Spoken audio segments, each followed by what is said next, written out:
السلام عليكم ورحمة الله وبركاته. أهلا وسهلا بيكم في فيديو جديد. بعد ما نصلي ونسلم على سيدنا محمد، يا جماعة احنا بنشتغل السكينة التانية. المعجونة اللي هنشتغل بيها دي معجونة دايتون تبع شركة GLC. تمام، زي ما انتم شايفين كده السكينة التانية عرض. تمام. في ناس تقول لك طب انت السكينة التانية دي عاملها ليه لون والأولى عاملها لون؟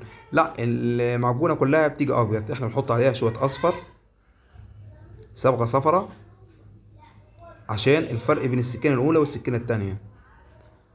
وزي ما انتم شايفين كده السكينة بجيب بيها تحت الجبس، والمالج اللي فيه ده بسحب بيه المكان المفتوح عشان بيفرد معايا الشغل. وزي ما انتم شايفين كده السكينة بلم بيها الزوايا وتحت الجبس. ويا جماعة السكينة الأولى طول، السكينة التانية عرض. ولو انت مشترك عندي في القناة يا ريت تعمل لي لايك، ولو انت أول مرة تخش القناة بتاعتي يا ريت تعمل لي اشتراك كده وادعمونا يا جماعة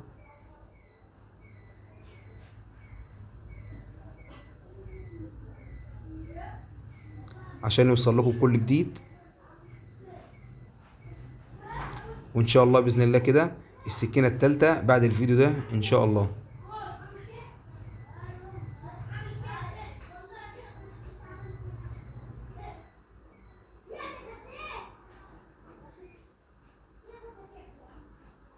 زي ما انتم شايفين يا جماعه كده بروح وجع الجنب عشان اي حته كده واطيه مش واخده بالسكينه. زي ما انتم شايفين كده في حته واطيه اهي، شايفين؟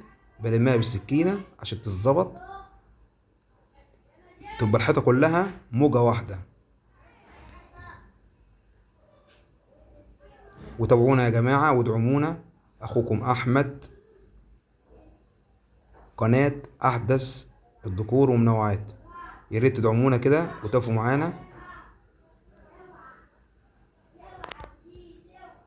عشان يوصل لكم كل جديد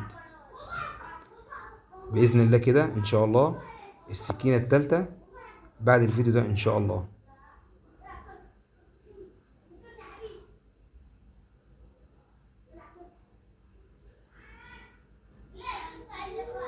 بروح وجع الجنب لو كان في حته ما خدتش كده لازم الجنب يتظبط. لو في اي حاجه تانية تقطيطات ولا اي حاجه زي ما انتم شايفين، ودي اهم حاجه في الشغله بتاعتنا.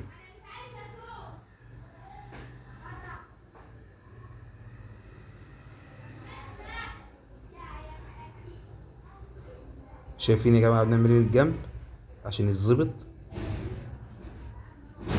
ودي اهم حاجه في الشغلانه بتاعتنا.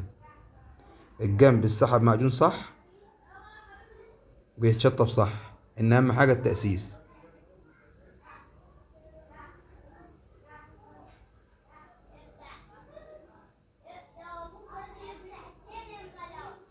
يلا يا جماعه والسلام عليكم ورحمه الله وبركاته.